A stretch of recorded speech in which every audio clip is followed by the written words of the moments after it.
সুলতান কুতুবউদ্দিন উনি মহিলাকে ডাকতে বলতেছে, মা, হিন্দু ভদ্রলোককে ডাকতে বলতেছে, মা, আপনি বাড়ি চলে যান, নিশ্চিন্তে ঘুমানোর ব্যবস্থা আমি নিজে করব। সুলতান চিন্তা করলেন, সেনাবাহিনী যদি পাঠাই দায়িত্বে অবহেলা করতে পারে, কারণ সেই হিন্দু, তার একটা মেয়ে অথবা তার বৌমা, একজন নারীর জীবন নষ্ট হয়ে যাবে। কোন সৈন্য বা সেনা অথবা গোয়েন্দাদের অবহেলার কারণে হতে পারে। তিনি চিন্তা করলেন, না, আমি নিজে যাব। তিনি নিজে অস্ত্রে সজ্জিত হইয়া, আগে রাজা বাদশা যারা ছিলেন তারা নিজেরা প্রথমে যুদ্ধ করতেন, তারা নিজেরাও বিরাট যোদ্ধা ছিলেন। সুলতান কুতুবউদ্দিন তিনি নিজে সজ্জিত হয়ে রাতের আধারে তিনি ওই মহিলার বাড়ির উঠানে গোপন স্থানে তিনি বসে রইলেন। দেখি এই ছেলেটা কখন আসে।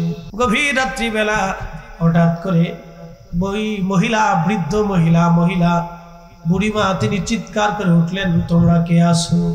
তাড়াতাড়ি আসো, আমার ঘরের মধ্যে কে বা কারা ঢুকেছে, আমার বৌমার ইজ্জত লুণ্ঠন করার জন্য, তাকে তোমরা বাঁচাও। ওই মুহূর্তে সুলতান কুতুবউদ্দিন আর দেরি হয় নাই, কারণ নিজেই তো তিনি কমান্ডো সেনা, তিনি নিজেই তো বিরাট বড় যোদ্ধা।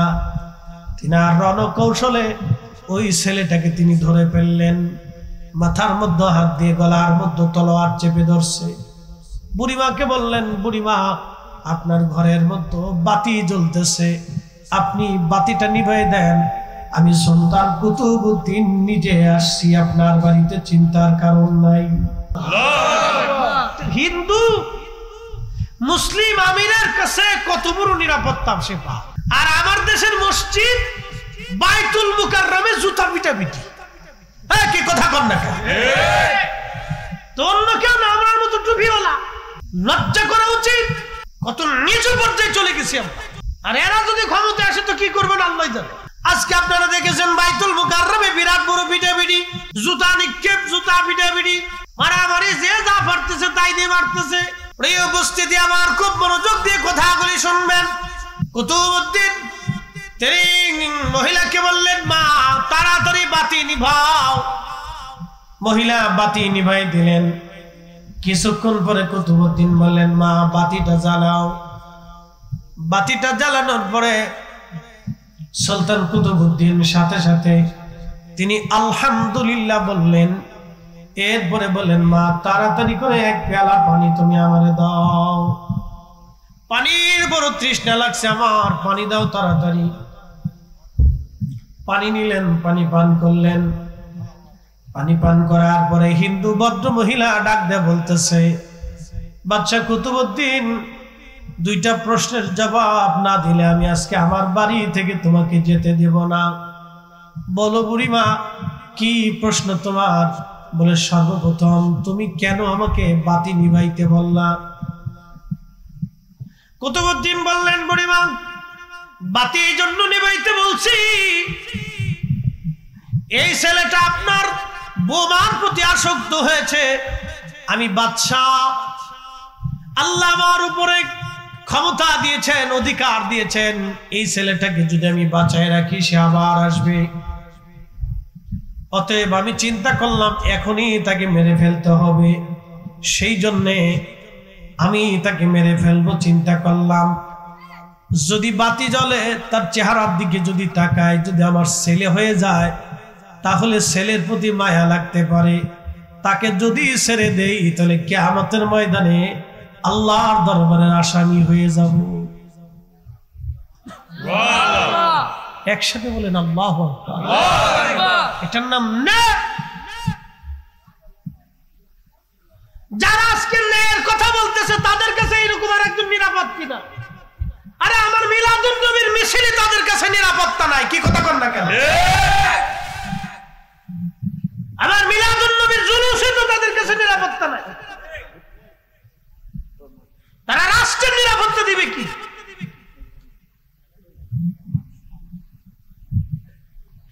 একজন রাষ্ট্রপ্রধানের কাছে সকল শ্রেণীর মানুষ নিরাপত্তা পেতে হবে। কি কথা কন না কেন? সমস্ত শ্রেণীর মানুষ নিরাপত্তা পাবে রাষ্ট্রপ্রধানের কাছে। তিনি রাষ্ট্রপ্রধান। উচিত কথায় মা ওই বাজার, গরম বাতে বিলাই বাজার। উপর দিয়ে ফিটফাট, ভিতর দিয়ে বাবা সদরঘাট, উপর দিয়ে দেখায় বিরাট বুজুর্গ, কিন্তু ভিতরে মনে মনে শয়তানি। ওইগুলি আমরা এখন বুঝে গেছি, কথা কোন ঠিক কিনা? নিরাপত্তা দিবস, রাষ্ট্রপ্রধান কি এত তাড়াতাড়ি, এত সহজ? আল্লাহ যাকে পছন্দ করে তাকে বসা, ঠিক কিনা? যাকে পছন্দ করে তাকে বসা, তাকে দিয়ে মানুষ নিরাপত্তা পাবে কিনা আল্লাহ তারে বসা। খুব মনোযোগ দিয়ে কথা শুনবেন। কুতুবউদ্দিন, সুলতান কুতুবউদ্দিন ডাক দিয়ে বলতেছে, বুড়িমা আমি কেন কি জন্য বাতি নিভাইতে বললাম? যে ছেলের গলার মধ্যে তলোয়ার ধরেছি, মাথার চুল চেপে ধরে, আমি জানি এই সময় আমি তার গলা কেটে মাথা আলাদা করে ফেলবো। এই মুহূর্তে যদি সে আমার ভাতিজা হয় মায়া লাগতে পারে, আমার আত্মীয় হলে মায়া লাগতে পারে। এই জন্য বাতি নিভাইতে বললাম। সে যেই হোক, আজকে এই জুলুম জালিমকে আজকে আর রক্ষা করব না। যেই জালিমটা অন্যের ইজ্জত লুণ্ঠন করার জন্য আসছে জালিম, এই জালিমকে আর আজ বাঁচিয়ে রাখবো না, আমি জালিম মেরে ফেলবো। আজ জুলুম হতে দেব না। একজন বাচ্চার নিয়ম জমিনে জুলুম বন্ধ করা, জুলুম হতে দেব না। জুলুম হত্যা করার জন্য এই জালিমকে আমি কেটে ফেলবো এখন। সেই জন্য আমি ভাই সন্তান যেই হোক না কেন আজকে তারে দয়া করবো না আল্লাহর আইনে। সেই জন্য বুড়িমা তোমার বাতি নিভাইতে বললাম, যাতে তার চেহারা দেখলে মায়া না লাগে। অন্ধকারে আমি কাজ সেরে ফেলবো, এটার নাম ইসলাম। একবার জোরে বলেন মারহাবা। তেলের গাড়ি তেলে চলে, হাওয়ার গাড়ি হাওয়ায় উড়ে, বিনা তেলে চালায় গাড়ি নবী সুলাইমান। আমরা সেই মুসলমান, আমরা সেই মুসলমান। আল্লাহুম্মা সাল্লি আলা সাইয়্যিদিনা মাওলানা মুহাম্মদ ওয়া আলা আলি সাইয়্যিদিনা মাওলানা মুহাম্মদ। খুব মনোযোগ দিবেন। সুলতান কুতুবউদ্দিন বলতেছে, বুড়িমা আর কোন প্রশ্ন? মহিলা বলতেছে, বাদশা আর একটা প্রশ্ন আছে। বলে, কি প্রশ্ন? প্রশ্নটা হলো আপনি বলবেন বাতি নিভানোর পরে আপনি আলহামদুলিল্লাহ কেন বললেন? বলতেছে, বুড়িমা বাতি জ্বালানোর পরে আমি আলহামদুলিল্লাহ বললাম। যে মাথাটা আমি কেটে ঝুলিয়েছিলাম, মাথাটা কাটার পরে আমি তার চেহারা দেখলাম, এই দুষ্কৃতকারীর চেহারা দেখলাম, এই জালিমের চেহারা আমি দেখলাম। জালিমের চেহারা দেখার পরে আমি বুঝতে পারলাম এই জালিম আমার ছেলে না, আমার বন্ধু না, আমার ভাই না, আমার আত্মীয় স্বজনের মধ্যে কেউ না। আমি আল্লাহর দরবারে শুকরিয়া আদায় করলাম। বাদশাহী পাওয়ার পরে, ক্ষমতা আসার পরে এই ক্ষমতার অপব্যবহার আমার করেছি। আপনার বৌমার ইজ্জত না বাঁচানো পর্যন্ত, দুষ্কৃতিকারী জালিমকে হত্যা না করা পর্যন্ত আমি এক গিলাস পানিও পান করব না। সেই দিন থেকে আজকে দিন পর্যন্ত আমি এক পেলা পানি পান করি নাই। বুড়িমা যখন এই দুষ্কৃতিকারীকে হত্যা করলাম, তখন আমার পানি তৃষ্ণা প্রচন্ড গতিতে বেড়ে গেল। এখন আপনি যদি পানি না পান করাইতেন, পানি তৃষ্ণায় আমার কলিজা ফেটে যাইত। এই জন্য দ্রুত গতিতে আপনার কাছ থেকে পানি চেয়ে এক গ্লাস পানি পান করে নিজের জীবন বাঁচায় নিলাম। একবার জোরে বলা যাবে আল্লাহু আকবার।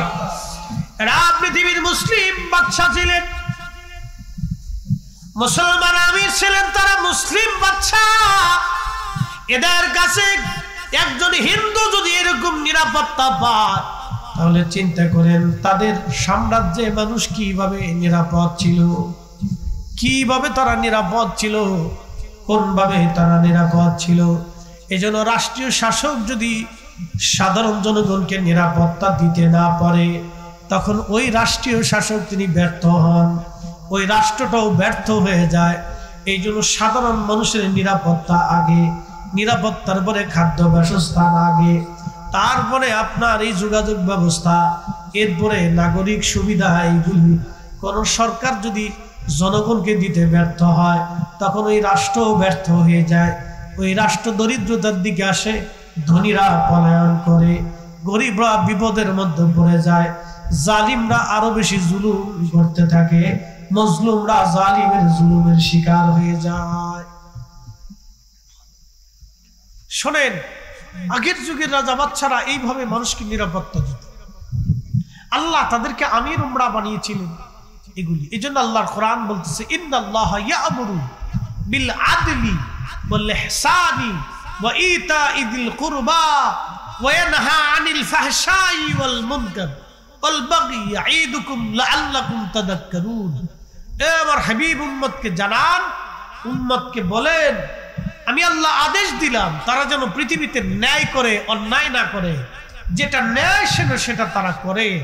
আর উম্মতকে বলবেন তারা যেন মানুষকে ইহসান করে, দয়া করে, দয়া করে মানুষকে যেন তারা ইহসান করে, দয়া করে। এবং নিকট আত্মীয় স্বজন যারা আছে, উম্মতকে বলবেন তারা যেন আত্মীয় স্বজনকে দান সৎকার করে, তাদের অসুবিধাগুলি দেখে, তাদের দুরবস্থা যেন দূর করে, তাদের সাহায্য করে, তাদের কঠিন অবস্থায় তাদের পাশে দাঁড়ায়।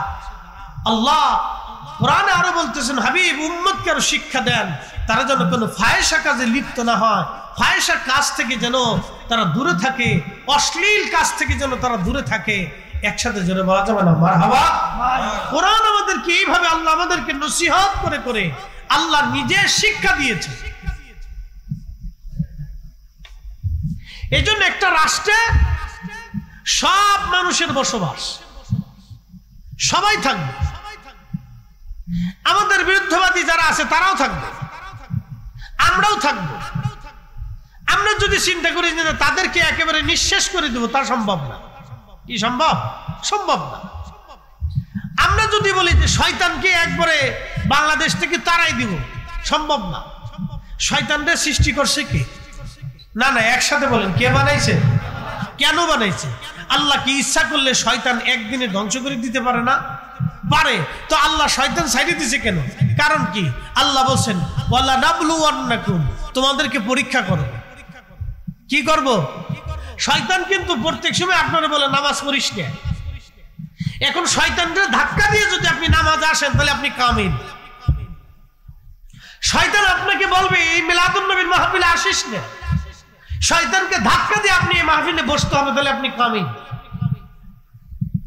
শয়তান আপনাকে বলবে রোজা রাখিস না, শয়তানকে ধাক্কা দিয়ে যখন রোজাতে দাঁড়িয়ে যাবেন, রোজায় বসে যাবেন, রোজার নিয়ত করবেন, রোজা রাখবেন, তখন আপনি সাকসেস।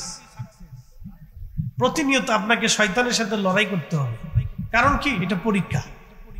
আল্লাহ আপনাকে আমাকে পৃথিবীতে একটা পরীক্ষার জায়গায় ফেলছে। এই জন্য আল্লাহ বলছেন, আল্লাযী খলাকাল মাউত, আমি মৃত্যু সৃষ্টি করছি, ওয়াল হায়াত, জীবন সৃষ্টি করছি। কারণ কি? লিয়াবলুয়াকুম, তোমাদেরকে পরীক্ষা করব। একসাথে জোরে বলা যাবে আল্লাহু আকবার। কি করবে আল্লাহ? পরীক্ষা। রব্বুল আলামিন আমার আল্লাহ পরীক্ষা করবে। পরীক্ষা করার জন্য পৃথিবীতে পাঠাইলেন আমার আল্লাহ। পরীক্ষা করার জন্য একটা ঘটনা না বললেই নয়। সহিহুল বুখারীতে কিতাবুল আম্বিয়াতে একটা ঘটনা আল্লাহর নবী বলছেন, পূর্ব জমানায় তিনজন ব্যক্তি ছিলেন। একজন ব্যক্তি অন্ধ, আরেকজন কুষ্ঠরোগী, আরেকজন মাথার চুল নাই টাকওয়ালা। তিনজন ব্যক্তি আল্লাহর দরবারে খালি কান্নাকাটি করে, আল্লাহ আমাদেরকে বিপদ থেকে উদ্ধার করো। দেখবেন মানুষ যখন বিপদে পড়ে যায়, তখন বিপদ থেকে উদ্ধার হওয়ার জন্য আল্লাহর কাছে কান্নাকাটি করে। যখন বিপদ চলে যায়, তখন আল্লাহর কথার মনে পড়ে না। বিরাট তুফান আসে, তুফান আসার পরে দেখবেন সবাই আল্লাহ আল্লাহ করে, লা ইলাহা ইল্লা আনতা সুবহানাকা ইন্নী কুনতু মিনাজ জালিমিন, লা ইলাহা ইল্লা আনতা সুবহানাকা ইন্নী কুনতু মিনাজ জালিমিন। জ্বর শেষ হয়ে যাওয়ার পরে ঘরের মধ্যে দাঁড়ায় দাঁড়ায় কয় খুঁটিটা বিরাট বড় শক্ত ছিল। কি কথা কন না কেন? ঘুমাই কিরা এই যে ঘুমায় না, জিম দিন, ওট ওট বাবা ওট, শুয়ে থাকা যাবে না। খুঁটিটা কি ছিল? শক্ত ছিল। এতক্ষণ জিকির করছে আল্লাহ, লা ইলাহা ইল্লা আনতা সুবহানাকা ইন্নী কুনতু মিনাজ জালিমিন, লা ইলাহা ইল্লা আনতা সুবহানাকা ইন্নী কুনতু মিনাজ জালিমিন। আর এখনই বলতেছে আল্লাহ খুঁটিটা বিরাট শক্ত ছিল রে, না ঘর আজকে গেছিল। এতক্ষণ জিকির করছে, চিৎকার করছে আল্লাহর কাছে, আল্লাহ আল্লাহ আল্লাহ বাঁচাও, আল্লাহ বাঁচাও, অনেক খুঁটি শক্ত ছিল। আমি একসময় পদ্মা নদীতে তুফানে পড়ছি, মনোযোগ দিয়ে। ওই যে একবার লঞ্চ ডুবে গেল, এখন তো পদ্মা সেতু হয়েছে, তখন সেতু ছিল না, লঞ্চ ডুবে গেল। তো ওই রাস্তা দিয়ে আমরা আসা যাওয়া করি। বর্ষাকালে পদ্মার অবস্থা খুব ভয়াবহ হয়, বড় বড় ঢেউ হয়, বিরাট বড় স্রোত হয়, শো শো করে স্রোত যায়। তো লঞ্চ তো আর কোনোদিন খুঁজেই পাইল না, কোথায় গেছে কোনো হদিস নাই। পদ্মার গভীরে তলদেশে খুব কঠিন পরিস্থিতি।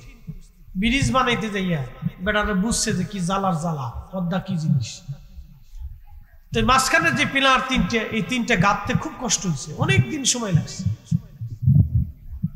তো এই পদ্মা নদীতে ওই ট্রলার লঞ্চ ডুবার মাসখানিক পরে আর একদিন আমি বিপদে পড়ছি। ওরে সর্বনাশ, লঞ্চও নদীর মাঝখানে গেছে, আর এমন সময় মনে করেন যে ঝড় বৃষ্টি একসাথে উঠে আছে। এখন তো মনে করেন যে সবাই লঞ্চের ভিতরে চিৎকার করে আল্লাহ বাঁচাও, আল্লাহ বাঁচাও, আল্লাহ বাঁচাও, আল্লাহ বাঁচাও। আমি লঞ্চের সামনে যে দাঁড়ায় দাঁড়ায় দুরূদ শরীফ পড়তেছি। তা আমার চিন্তা হলো যে হায়াত থাকলে বাঁচবো, না থাকলে মরে যাবো, কিছু করার নাই। কি কথা ঠিক কিনা? হায়াত না থাকলে কিছু করার আছে? কিচ্ছু করার নেই। তা আমি লঞ্চের সামনে দাঁড়ায় দাঁড়ায় দুরূদ শরীফ পড়তেছি, যে বাঁচলে বাঁচবো, না বলে দুরূদ শরীফ পড়তে পড়তে মরে যাবো, আজকে আর কিছু করার নাই। এই তুফান থেকে সরকারও এখন আর বাঁচাইতে পারবে না, কোনো সুযোগ নাই, সেনাবাহিনীরও কোনো কাজ নাই। তা আমি দাঁড়ায় দাঁড়ায় দুরূদ শরীফ পড়তেছি, পড়তে পড়তে পড়তে পড়তে মোটামুটি বৃষ্টি থামলো। বৃষ্টি থামার পরে এখন নদী টদী সব দেখা যাইতেছে, বৃষ্টির কারণে আশেপাশে কিচ্ছু দেখা যায় না। নদী দেখলাম সারেক মোটামুটি শান্ত হলো, নদীও একটু শান্ত হলো। সুবহানাল্লাহ, কি আর কইতাম। লঞ্চের ভিতরে উড়ে গল্প, কেউ কয় সারেং ভালো ছিল, কেউ কে কাজ করে ধরছে, কেউ কে শীত করে ধরছে, কেউ কে সোজা করে ধরছে। এতক্ষণ যে আল্লাহ আল্লাহকে শিক্ষার করছে, আমি দাঁড়ায় দাঁড়ায় হাসিকা, আরে বান্দা এতক্ষণ শিক্ষার হলে আল্লাহ বাঁচাও, আল্লাহ বাঁচাও, এখন সারেং ভালো ছিল, সোজা করে ধরছে, কাজ করে ধরছে, স্রোতের দিকে ধরছে, বাতাসের দিকে ধরছে, কত জনের কত গল্প। পাবলিক হচ্ছে এইরকম, পাবলিক এইরকম, এই কোয়ালিটি। এই জন্য আমাদেরকে আল্লাহর দিকে ঘুরে যেতে হবে। আমাদেরকে পরীক্ষা করেন আল্লাহ, কি করেন? পরীক্ষা করেন। কোরআন শরীফের আয়াতে আল্লাহ বললেন, ওয়ালা নাবলুওয়ান্নাকুম বিশাইইম মিনাল খাউফি ওয়াল জু'i ওয়া নাকসিম মিনাল আমওয়াল।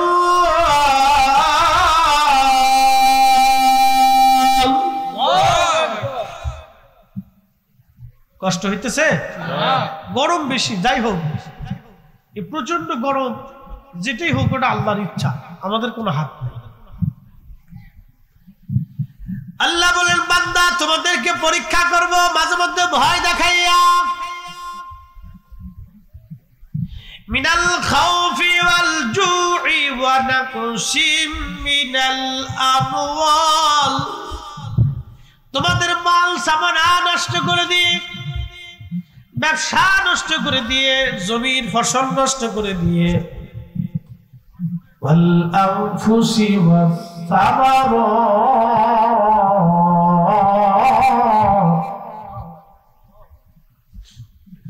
তোমাদের জীবন কেড়ে নিয়ে তোমাদের আমি রব্বুল আলামিন পরীক্ষা করব। হাবিব, আপনি সুসংবাদ দেন, ওয়াবাশশিরিস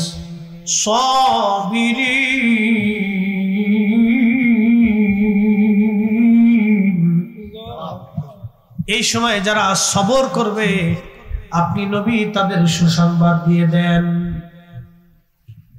তিনজন, একজন কুষ্ঠরোগী, আরেকজন টাকওয়ালা, আরেকজন অন্ধ, আপনারা হাদিসটা শুনেছেন, ছোট ছোট বইয়ে গল্পটা পড়েছেন। আসলে এটা গল্প না, শুধুই গল্প না, এটা সহিহ বুখারীর হাদিস। আল্লাহর নবী নিজে বর্ণনা করেছেন বোঝার জন্য। পূর্ব জমানায় বনি ইসরাইলের তিনজন ব্যক্তি, একজন কুষ্ঠওয়ালা, আল্লাহ তাদেরকে পরীক্ষা করার জন্য একজন ফেরেশতাকে নিয়োজিত করলেন।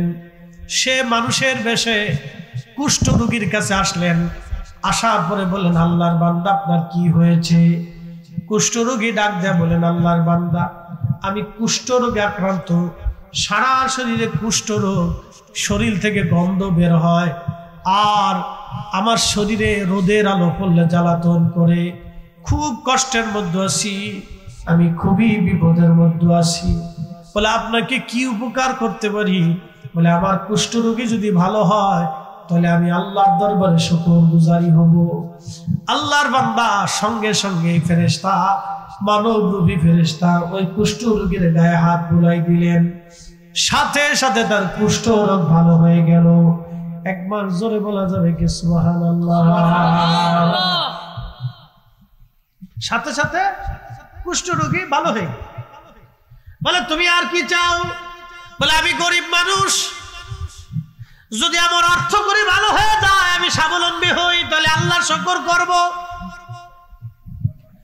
আল্লাহর ওই ফেরেশতা, মানবরূপী ফেরেশতা, তিনি তার জন্য একটা উট নিয়ে আসলেন, মাদি উট, বাচ্চাওয়ালা উট নিয়ে আসছে। বলে এই উটটা তোমাকে দিলাম, আমি দোয়া করে গেলাম, আল্লাহ তোমারে এই উটের বদৌলতে আরো উটের মালিক বানায়, ধনী বানায় দিবে। আল্লাহ রাসূল বলতেছেন, ওই কুষ্ঠ রোগীকে আল্লাহ রাব্বুল আলামিন ওই উট থেকে আরো উট দিলেন, এত পরিমাণে আল্লাহ দিলেন, সে বিরাট বড় উটের খামার তার হয়ে গেল। আপনারা জানেন আগের যুগে অনেক উট পশু এবং যার বেশি ছিল সে বিরাট ধনী ছিল, জমিন যার বেশি সে জমিদার, এবং এই আপনার কি বলে আপনার বাগান, খেজুরের বাগান আরবে যার বেশি ছিল সে ধনী ছিল। আল্লাহর বান্দা কিছুদিনের মধ্যে আল্লাহ তারা অনেক বড় ধনী বানিয়ে দিলেন। পরে ওই যে টাকওয়ালা, মাথায় টাক, আল্লাহর বান্দার কাছে ফেরেশতা গেছে, মানবরূপী ফেরেশতা যা বলেন, হে আল্লাহর বান্দা কি হয়েছে তোমার? বিমর্ষ কেন? তুমি কাঁদো কেন? কষ্ট পাও কেন?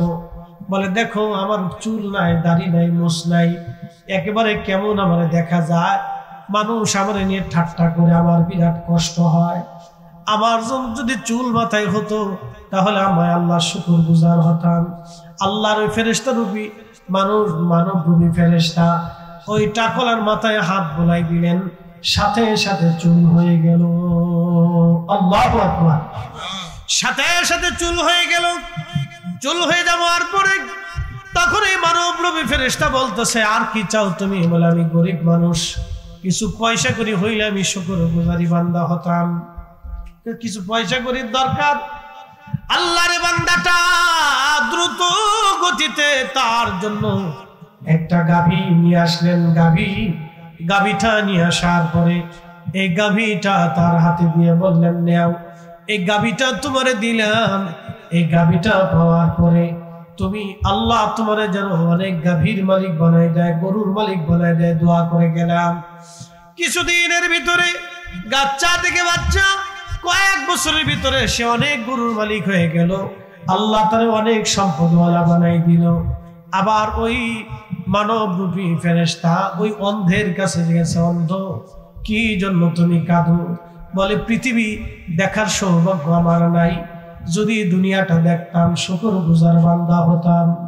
তখন অন্ধর চোখের মধ্যে ওই মানবরূপী ফেরেশতা হাত বোলাই দিলেন, সাথে সাথে অন্ধ ভালো হয়ে গেল। বলে তোমার আর কি প্রয়োজন? বলতেছে আমার প্রয়োজন, আমি গরিব মানুষ, যদি কিছু পাইতাম অর্থ করি আমার দিনটা ভালোই চলতো, শুকরগুজারি বান্দা হতাম। আল্লাহর বান্দা মানবরূপী ফেরেশতার সঙ্গে সঙ্গে তার জন্য একটা ছাগল নিয়ে আসলেন, একটা বাচ্চাওয়ালা ছাগল দিয়ে বললেন, না ওই ছাগলটা তোমাকে দিলাম, এই ছাগলটা লালন পালন করবে, আল্লাহ তোমার অনেক ছাগলের মালিক বানাই দিবে। আল্লাহর হাবিব বলতেছেন ওই লোকটাকে আল্লাহ বহু ছাগলের মালিক বানায় দিলেন। 3 জন বান্দা ছিল গরিব, 3 জনই আল্লাহ ধনী বানায় দিলেন। এবার সেই ফেরেশতাকে আল্লাহ বললেন, যাও আমার 3 জন বান্দাকে পরীক্ষা করে আসো, কে আমার শুকরগুজারি বান্দা হয়। ওয়ালা নাবলুওয়ান্নাকুম, পরীক্ষা করবে আল্লাহ। লিয়াবলুয়াকুম, আল্লাহ পরীক্ষা করবে। পরীক্ষা পরীক্ষা এক্সামিনেশন সেন্টারের ভিতরে আছে পরীক্ষা। পরীক্ষা ছাড়া কবরে আল্লাহ নেবে না। পরীক্ষা ফেলছে আল্লাহ, পরীক্ষা পাস করতে হবে। মা বোনেরা পরীক্ষায় পড়ছেন, পাস করতে হবে। এ মাহফিলে যারা আসছে তাদের জন্য পরীক্ষা, যারা আসে নাই তারাও পরীক্ষার ভিতরে পড়ছে। কে আসবে কে আসবে না, আল্লাহ রসুলকে কে ভালোবাসে কে বাসে না, আজকেও প্রমাণ হয়ে যাবে। কথা বলেন ঠিক কিনা? আরে হযরত বেলাল রাদিয়াল্লাহু আনহু যদি বছরের পর বছর উত্তপ্ত মরুভূমির বালুর ভিতরে তারে শোয়াইয়া পাথর চাপা দিয়ে রাখছে। আহা, আমি বাকি অংশটা পরে বলতেছি, ফেরেশতা আসবে। বেলালের ওয়াজ একটু শোনাই দেই। ওরা বলছে হুজুর বেলালের জীবনী একটু বলবেন। আজকে শোনাই। জীবনে সৌদি আরবে যারা চাকরি করছেন, গেছেন, হজে গেছেন, তারা জানবেন। এবছর হজে গিয়েছিলাম, প্রচন্ড গরম বাবাজি, কি বলবো, বলার কোনো ভাষা নাই। আমার তাবুর পাশেই যে তাবুতে ছিলাম আরাফাতের মাঠে, এত গরম, হায় আল্লাহ, উত্তপ্ত, এত পরিমাণে গরম। তাবুর ভিতরে এসি চলতেছে, তারপর স্থির থাকা যায় না। তাবুর বাহিরে এক মিশরি হাজি গাছের নিচে বসে আছে। দেখতে দেখতে বিকেলবেলা গরমে হিট স্ট্রোকে মারা গেল, ছটফট করতে করতে মরে গেল। আরাফাতের মাঠে মরে গেল গরমে গরমে। আরেকজন হাজি আরাফাতের মাঠে একবারে মানে মুমূর্ষ অবস্থায়, তাকে আমরা এই পানি নিয়ে দিলাম, আমাদের তাবু থেকে বরফের পানি তাকে নিয়ে দিলাম। মাথায় পানি ঢালা হলো, কাজ হলো না। প্রচন্ড গরম, লু হাওয়া। আপনি 1 মিনিটও খালি পায়ে রাস্তা হাঁটতে পারবেন না, পা ফুসকা পড়ে যাবে, চামড়া উঠে যাবে, এত গরম। 1 মিনিটও হাঁটতে পারবেন না জুতা ছাড়া। সেই প্রচন্ড উত্তাপে আশিকে রাসূল হযরতে বেলাল রাদিয়াল্লাহু আনহুকে মরুভূমির ভিতরে নিয়ে যাওয়া হলো। সেই বালুর মধ্যে শোয়া, হাত পা গুলি বেঁধে, বুকের উপরে পাথর চাপা দিয়ে রাখা হলো। প্রচন্ড গরমে হযরতে বেলালকে পানি দেওয়া হয় নাই। যদি কোনোদিন হজে যান তাহলে বুঝবেন গরমের ভিতরে হজ করার মজা কি। আরাফাতের মাঠ হয়ে, মুজদালিফা হয়ে, মিনার মাঠ হয়ে, শয়তানকে পাথর মারার স্থান হয়ে, আহা জমারাত হয়ে, শয়তানকে পাথর মেরে মক্কাতুল মুকাররমায় এসে 7 তাওয়াফ করে 7টা সাই করে হোটেল পর্যন্ত আসা। হিসাব করে দেখলাম 30 কিলোমিটার একদিনে হেঁটেছি। আরাফাতের মাঠ থেকে মাগরিবের নামাজের, আরাফাতের মাঠে মাগরিব পড়া হয় না, মাগরিব এবং এশার নামাজ একসাথে মুজদালিফায় আদায় করতে হয়। আরাফাতের মাঠ থেকে মাগরিবের সময় আমরা হাঁটা শুরু করলাম, হেঁটে হেঁটে মুজদালিফায় আসলাম। মুজদালিফায় এসে এশার নামাজ এবং মাগরিবের নামাজ একসাথে আদায় করলাম। একামতে 2 ওয়াক্ত নামাজ আদায় করলাম। 2 ওয়াক্ত নামাজ আদায় করার পরে, নামাজ শেষ হয়ে যাওয়ার পরে কিছু সময় বিশ্রাম, এরপরে আবার হাঁটা শুরু। হাঁটতে হাঁটতে সময় ফজরের নামাজ পড়লাম মুজদালিফায়। মুজদালিফা থেকে ফজরের নামাজ পড়ে হাঁটা শুরু করলাম। মিনার মাঠ হয়ে জামারাতে আসলাম শয়তানরে পাথর মারার জন্যে। বুঝতে পারতেছেন হাঁটার অবস্থা কি। ওই অবস্থায় পানি পান করতেছি, ঘামে পানি বের হয়ে যাচ্ছে। ওইখান থেকে পানি শুরু হলো। এরপরে জামারাত হয়ে শয়তানরে পাথর মেরে হারাম শরীফ আসলাম পায়ে হেঁটে। প্রচন্ড গরম তখন, গাড়ি নাই, লক্ষ লক্ষ হাজি, গাড়ি কই পাবে। আমি ভাবছিলাম ঈদের নামাজের সময় শোনেন সিটার ও দেশেও আছে, হ্যাঁ সিটার ও দেশেও আছে। আমি মনে করছি বাংলাদেশে শুধু এই আপনার রমজান মাস আসলে, ঈদের টাইম আসলে বাসের ভাড়া বাড়ায়। এখন দেখি না, মক্কাতে যাই দেখি মাত্র 3 কিলো রাস্তা 200 টাকা চায়। সৌদি আরবের 200 টাকা, বাংলাদেশের কত জানেন? 6000 টাকা মাত্র 3 কিলো রাস্তা। 3 কিলো রাস্তা প্রাইভেট কারে নিয়ে আসবে, জন প্রতি 200 টাকা। কি বুঝলেন আপনি? কত বড় ডাকাত! বাংলাদেশের ডাকাতের চাইতে সবচেয়ে বড় ডাকাত। কি কথা কন না কে? 3 কিলো রাস্তা, হাজি আসবে, হাজি তো আল্লাহর মেহমান, ওর কাছ থেকে 200 টাকা নিবি। তো সৌদি আরবের রিয়াল 200 রিয়াল, বাংলাদেশে 6000 টাকা। কত হাজার? 6000। কত কিলো? 3 কিলো রাস্তা। তো জন প্রতি $200, 200 দিরহাম, সরি 200 রিয়াল। শুনলে আপনার মাথা নষ্ট হয়ে যাবে যে কত বড় ডাকাতির ডাকাত। আমি ভাবছিলাম যে বাংলাদেশে বুঝি ডাকাতেছে, ওই জায়গাও ডাকাতেছে।